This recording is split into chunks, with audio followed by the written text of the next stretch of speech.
Welcome back to the Shankly Sessions, the Liverpool podcast. We bring you each and every week on the upper tier on YouTube. Head over there, smash that subscribe and bell notification button. Audio versions show are available through Spotify, Amazon Music, and Google Podcasts. Joining me tonight for a Carabao Cup preview. Should have been the second leg, but it's the first leg. Dano, how are we doing, my man? How are you, mate? Good to see you. Let him out. Let me out of here. I'm all good, mate. I couldn't be better. I'm just living in the moment of Liverpool making the blood of everyone in England boil.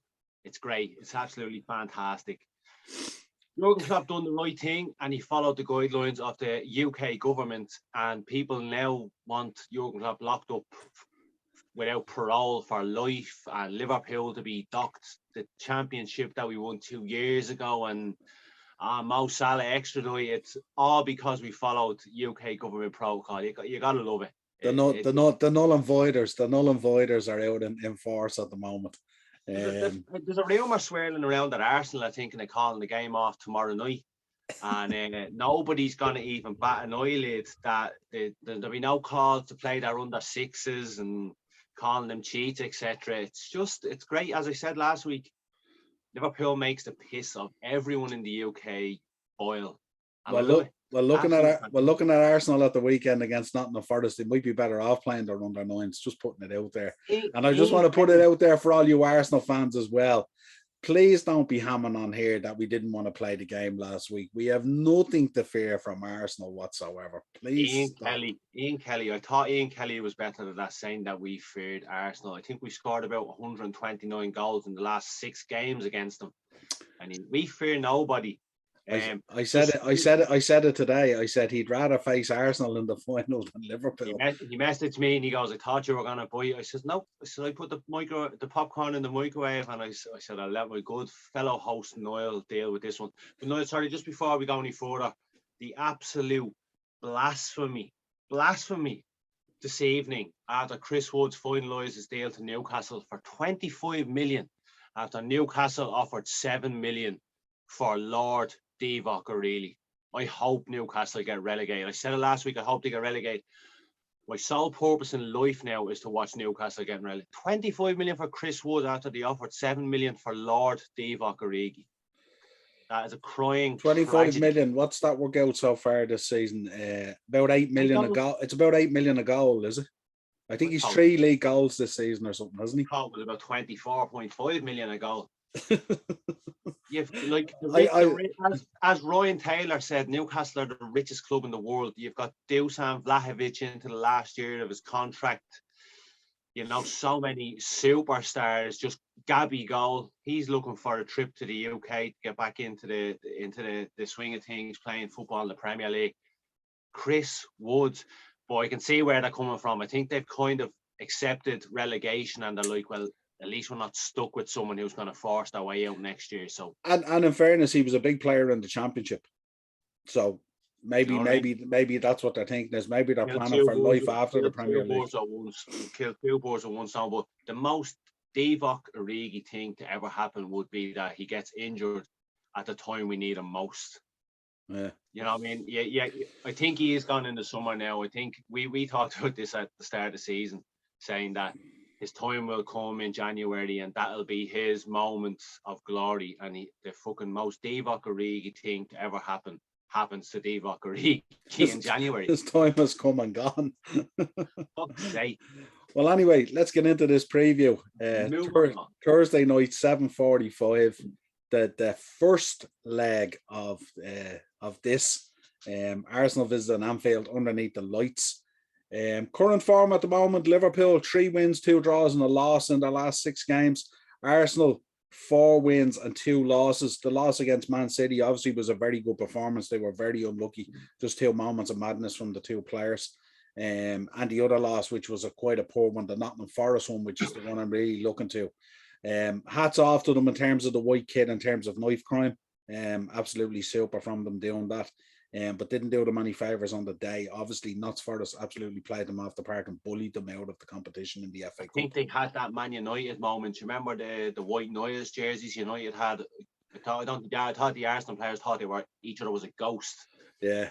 The grey, remember the grey strip it was, wasn't it? That blended in with the crowd.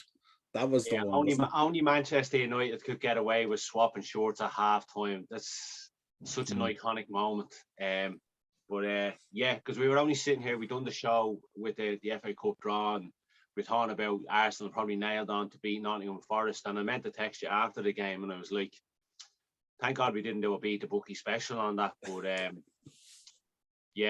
it's all the empire, the Mikel Arteta empire is crumbling, and tomorrow night Liverpool strike one of those final blows into ruining their season, because I think tomorrow's just going to be a tragedy for Arsenal. I did a beat the bookie bet. They did us out with a charity bet this week, because I was only waiting on Arsenal for the accumulator for 300. Got the other 6 but they got what they deserve, Niall. All this talk of Liverpool fearing them and stuff like that. But tomorrow night we inflict death. Yeah. I loved the Forest fans as well, chanting at them about winning in Europe twice and all, and you'll never win in Europe and all. I thought it was banter. FC was rife, wasn't it? Banter. It's proper banter when you're going to someone who's hovering in the mid-table championship and they're slagging your lack of European success, and they're turning you over big time. We've said it before. There's some big teams in that championship from previous generations that people tend to forget. Let's get into some team news here. Alisson Becker looks like he's back from CV-19 infection. Trent, it sounds like, looking at the press conference today, it looks like he might be available. He's back in training anyway. But obviously Mo Salah, Sadio Mane and Naby Keita are all away on African Cup of Nations. If anyone isn't checking out the African Cup of Nations, it's great entertaining value. I don't know if you've seen Tunisia and Mali today. It's great entertainment value. Talk about a match fixing scandal that's about to come upon us. But did you see and today? Not a care in the world. He's walking. Did you see today? Pitch. Yeah, not a care in the world. The ref walking off the pitch as if they like, yeah, what? See them trying to get the players. See him trying to get the players back out of the post-match press conference to kick off the game again. And see the linesman, when the manager walks over and he pushes him away, and I was like, please just knock him clean out.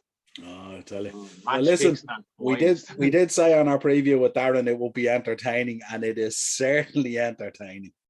Sorry, I know the main man won't be there tomorrow night, and I know Darren and Ian have had a little pop at Mo Salah, but how slick does he look in those? In that, did you see the picture of him in the old? Hold on, I'll get it up here. How slick does he look in that bad boy? He also does look like he sniffs poppers outside the George on a Friday night, but we'll slip by that because it's Mo Salah. Absolutely. So we're going to be without, obviously, Harvey Elliott's still missing, but I believe he's close to returning and he's back in training apparently, which is very exciting for Liverpool fans. Great news there. Divock obviously is out. Thiago's obviously out, and Nat Phillips are obviously out due to injury. Cade Gordon could be handed another start, couldn't he? Yeah, he has to. You have to roll with the confidence. I've been a big advocate of this.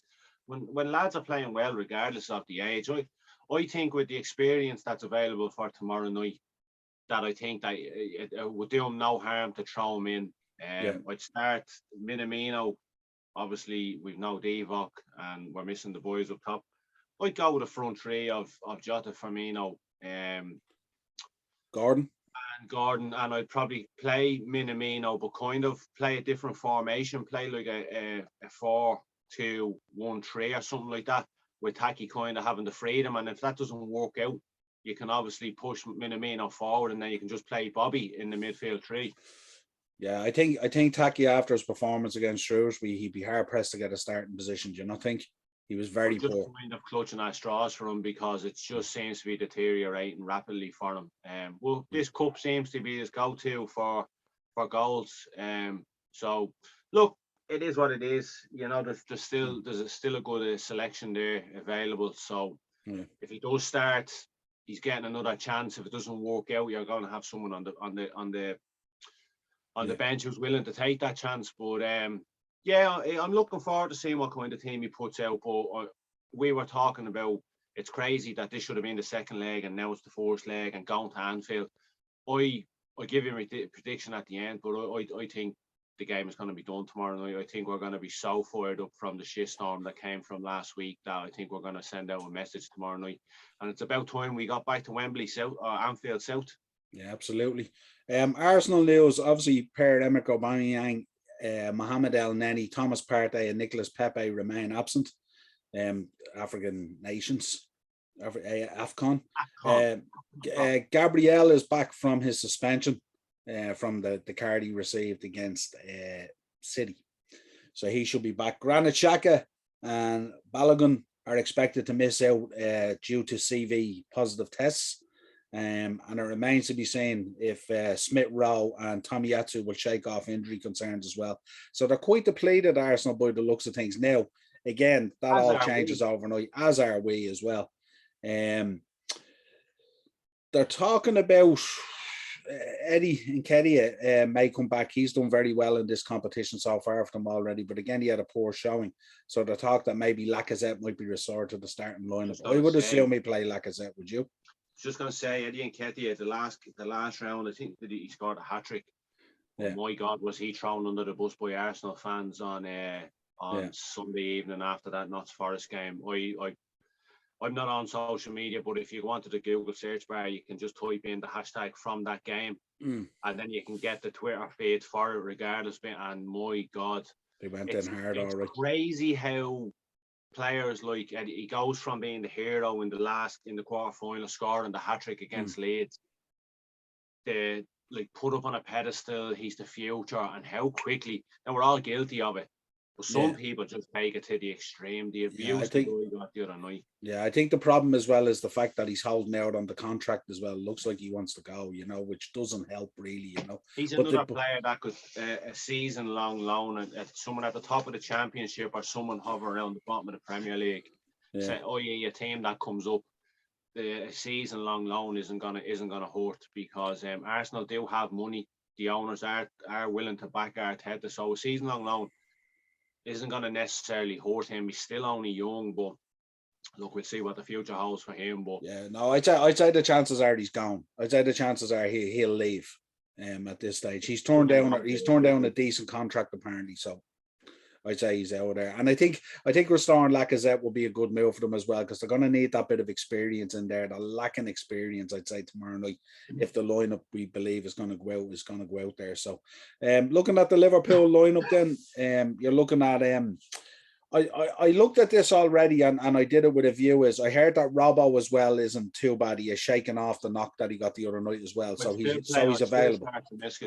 Yeah, but I put in there anyway: Alisson, Bradley, Matip, Van Dijk, Tomiskas, Henderson, Fabinho, Jones, Gordon, Jota, and Minamino. Now, you'll first of all tell me straight away, Firmino will start. I would imagine so as well. So I think he will replace Minamino. That's my thinking there. Okay. I think he will start with Tomiskas just to give Robbo a bit of a rest, because we have Brentford coming up in the league. But I'm not sure about the boy Bradley. I think if Trent is fit, he'll play, won't he? Yeah, definitely.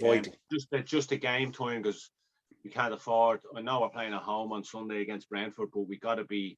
Everyone needs to be kind of up to speed, because it's a massive.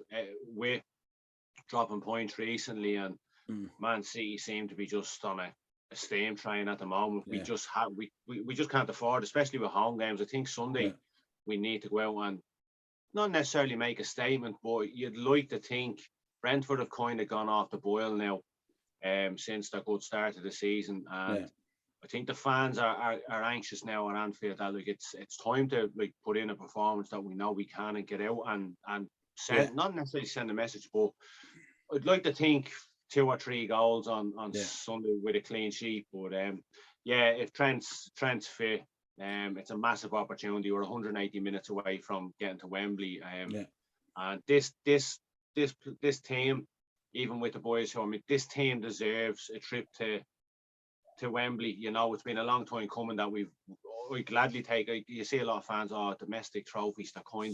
That's the past. I'm a massive advocate for getting to Wembley and winning a domestic trophy. I'd love to go over to Wembley now this season. Yeah, absolutely. It'd be a great trip over. Just as a little teaser trip before we go to Mania, but that's for another day. Absolutely. Yeah, so I mean that's a strong enough team there, isn't it? 100%.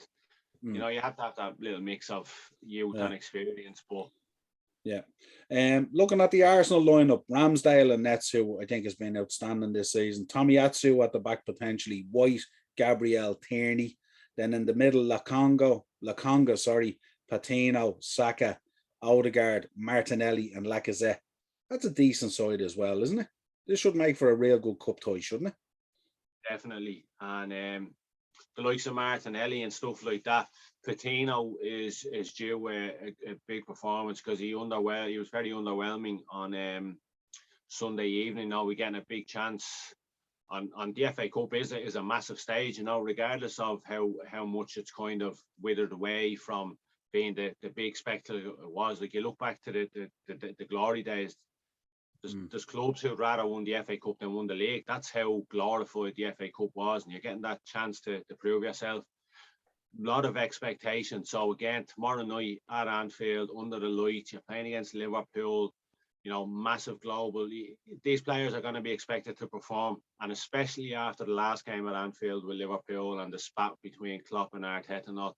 Arteta's going to have these boys fired up, but on paper that's a decent Arsenal team, and it's time for these young lads at Arsenal to finally step up and make themselves known. Yeah, I think on the face of it, if you look at it, the main thing they're missing is probably Partey, isn't it? I mean, that's really it, isn't it? There's no party without Partey. Yeah. Yeah, it remains to be seen. Who are we looking at in the middle for Liverpool tomorrow night? We're looking at Fabinho, Henderson, and Jones. So we'd expect Fabinho to just do Fabinho things in the middle of the park, and for me, that's where the game is going to be won or lost. And going midfield to midfield, I just think we'll have too much in the middle of the park. Like big game for Jones, isn't it? Massive game. We talked about it the other night. It's a massive game for Curtis Jones. He looked somewhat not necessarily confused the other night, but he's just so hot and cold. I know it's his first game back after a long layoff, but like tomorrow night, there's no better platform to finally get yourself motoring for the rest of the season. We talked about it the other night. There's a massive opportunity now with injuries to make his presence known tomorrow night. Hopefully get a goal, hopefully get 2 goals, and put himself into the thoughts for a start on Sunday against Brentford and get a little run together for himself. Yeah. What you thinking on tomorrow night? Would you start Jones, or would you use Ox, or what way would you do it? Could be a game tailor-made for Ox, couldn't it? Yeah, we did talk about that as well against his old club, and like the opportunity to get Liverpool to Wembley. And I don't know, Niall, because there was, before Curtis got injured, there was a little run where he was very underwhelming. He didn't perform too well, and then we weren't critical of him, but we said that like he kind of needs to buck up, you know, pull his socks up, put the head down, and get the work done. And he went on a little run of 2 or 3 games where he was outstanding. You know what I mean? So that could be the case tomorrow night. Klopp could turn around and say, "Look, you got to be taking these chances. Like you're not 16, you're not 17. You know what I mean? We can't say, oh, the pressure's too much for you. You're mature enough now." Funny enough, as we're talking about, Curtis Jones pops up on Sky Sports News, banging in a goal against Brentford. So I'm going to put my money on it. Curtis Jones starts tomorrow night. Curtis Jones scores tomorrow night. Okay, give us your prediction then. How is this going to go? I was thinking about this all day, and like bias aside, you can be as biased as you want. This is a Liverpool podcast. I know, but bias aside, I could sit here and say 7-0. Remember, actually, I said that recently against, was it about, who did I say? We won by a goal. I said 7-0. We won. I once said 6-0. We won 5-0 or something. But yeah, I was thinking about this today. I just think we're going to be so fired up. I just think with the shit talk, the shit housery that's been talked about all week since all this, everybody's just been talking about Liverpool need to be investigated. And I just think tomorrow night, this is played into our hands magnificently. First leg at Anfield. I think after tomorrow night, the tie is going to be done. And I'm going to say 4-1 to Liverpool. 4-1. Jeez, that's a great show. We take that all day, wouldn't we? I'm 1-0 all day. I'm different. Normally this is your role, and I'm normally the 4-1. I'm thinking it's going to be no. I think it's going to be tight, but I think it's going to be 2-1 Liverpool, and I think it may have to go to extra time. I think this is going to be tight. I think cup games are slightly different. They're what would you say, a little bit more refreshing to the players. They can play a little, they can express themselves a little bit more. It's not the tension and the pressure of a league game, especially with Arsenal trying to sustain a top 4 challenge. So I think this might be refreshing for them and a break from the league. And I think they might go out and express themselves. And I think this will be a good old-fashioned English tie. But I think it'll be tight, and I think it'll be tense. And I think Liverpool have to be really careful, because this is one of these games where you can pick up bookings really, really quick. Especially when you look at the mix of the players that are out there. There's a lot of heavy hitters out there. So Liverpool will have to be careful in terms of that. You don't want guys getting taken out of the game too early by early bookings, the likes of Fabinho or Jordan Henderson or something like that. But yeah, I think we obviously have to with such a big game on Sunday. Kind of have to be a little bit reserved. You don't want any gung ho, Liu Kang finishers out more combat going in and stuff like that. And I can definitely see where you're coming from. And I don't know, it's just something about that Liverpool and Arsenal game. And I just think we're going to be so fired up. I just think everything that's been going on around this fixture has kind of played into our hands. And I just think that tomorrow night with Bobby back smiling again, Diogo, I just think it's game over tomorrow night for Arsenal. I'm quite excited if we get a front line of Jota, Firmino, and Kate Gordon. I'm pretty excited. I'm excited to see that three. Extremely excited to see Kate Gordon again. Yeah, absolutely. Well, we shall see. But it should be an absolute belter, especially with the tension that's around it and the talk. No doubt the Arsenal fans will be in full voice as well in terms of how they've been all week talking about all that stuff. I heard there's an Instagram yoke doing its rounds that being this close to Wembley after so long that they're planning a massive greeting for the Liverpool team bus coming in, trying to get back to those glory days, get the players really G'd up. So apparently it's the usual that everyone's to meet at a certain spot and just line the streets and really get behind the team tomorrow night. So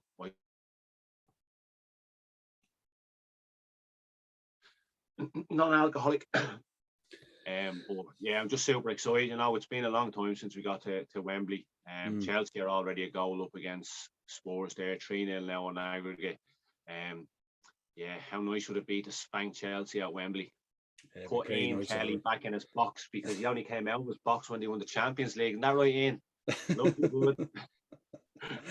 Well, listen, pleasure having you on. This has been the Shankly Sessions Carabao Cup semi-final, first leg at Anfield preview, Liverpool versus Arsenal. If you want to hit us up, drop your comments into the episode. If you want to contact the show, we're on Gmail, the Upper Tier Podcast. You'll get us on Twitter at Session Shankly. And of course, we're on Facebook and Instagram, the Upper Tier. And you'll even catch us out on TikTok having a bit of fun on a daily basis. Till next time, my friend, a pleasure. Peace out, my man.